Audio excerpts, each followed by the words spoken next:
Hey there, everyone. We are coming to you live from the NEDAS 2018 New York City Summit here at beautiful Times Square Convene. My name is Steve Multer. I'm here with Victoria Lamberth, co-founder and COO of ZenFi Networks. Thank you for taking time to talk with us today. Thanks, Steve.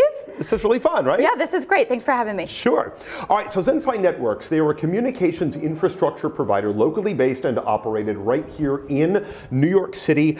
ZenFi is focused on space, you're focused on power, connectivity, really meeting the needs of users and customers right here in the Metro City of New York area. You also just announced a great new merger with Cross River Fiber. You're providing over 700 miles of fiber network. You've got 6,000 nodes under contract today. Over 2,000 of those are already built today, so congratulations on that.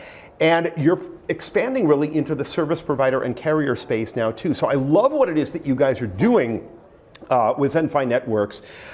I kind of want to start with the obvious. A lot of fiber providers out there in the industry today. What is unique about you and about ZenFi Networks and what you're doing in this fiber provider space? Sure, it's a great question, and it's a question we get asked all the time. You know, people often say fiber is fiber, there's plenty of fiber in the city. What makes you unique and different? And in a certain way, they're right. Fiber is fiber, you can use it for all different purposes. But when it comes to delivering connectivity in a 5G world and delivering connectivity specifically to outdoor wireless nodes, the networks that you need to build are high capacity networks that are accessible everywhere.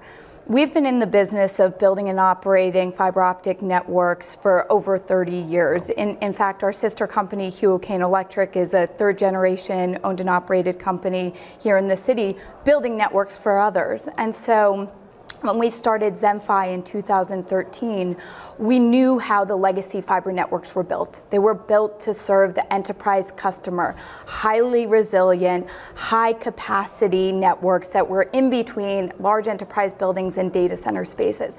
Great for that type of application, but not great when you have to put a node on every single intersection in Manhattan. And you know, as a little data point, we like to say there are over 3,000 intersections in Manhattan, and we've got a requirement to hit 2,600 of them with 2 pairs of fiber to nodes on each of them. So that's a huge architectural challenge. What we've found necessary in this space is a need to build a new type of fiber optic network.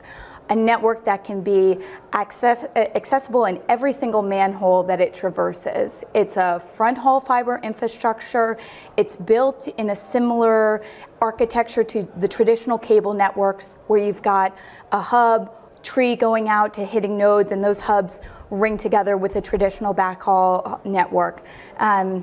So the network we've built in New York is that front haul network architecture with the core backhaul behind it, and it's really purpose built to solve the densification in this space. And you bring up exactly where I wanted to go next, because I wanted to talk about your customer. This is really a unique challenge within a metro environment the size of New York City. So you're here to serve this local ecosystem, but within that framework, what challenges are you hearing about directly from your customers as they try to tackle and try to get connected to what it is you're discussing? Sure, and that's exactly right. I mean, this solution that we've created really was created around the mobile network operator and around their need to densify their networks. At a macro level, we see our carrier customers as requiring spectral reuse on their networks and really the need to add capacity. In a metro environment like New York, it's not a coverage issue, it's a capacity issue. So what does that mean? It means adding additional nodes across the network and delivering fiber to those nodes.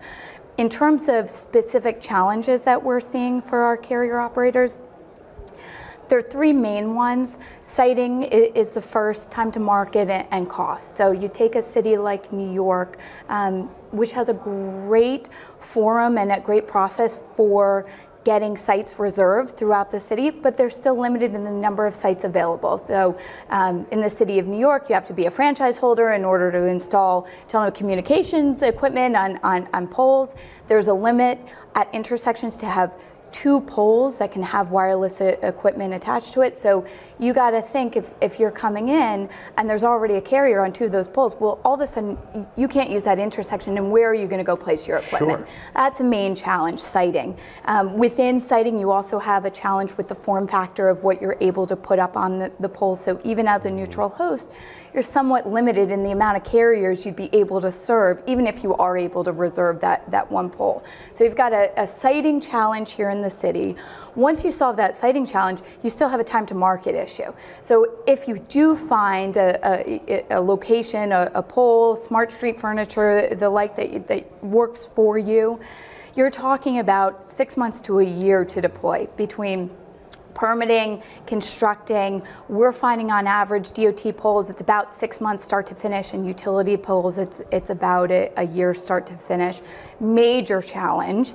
And the last one, obviously, that everyone always deals with is cost. And it's the cost to deliver power, it's the cost to deliver fiber in these metro environments. And as a quick stat, I've been actively operating in this industry for a little over 10 years, which, by the way, makes me a novice. Exactly. Yeah, I know. Which compared makes to some me of the people sitting in the other room with the 30 and 40 years behind them. It does, but in that time, our construction costs have doubled. Yeah. And they've doubled. Especially in a place like New York. Especially in a place like New York, and they've doubled somewhat because of labor rates increasing, every year, but the real reason they've doubled is because of the congestion within the system.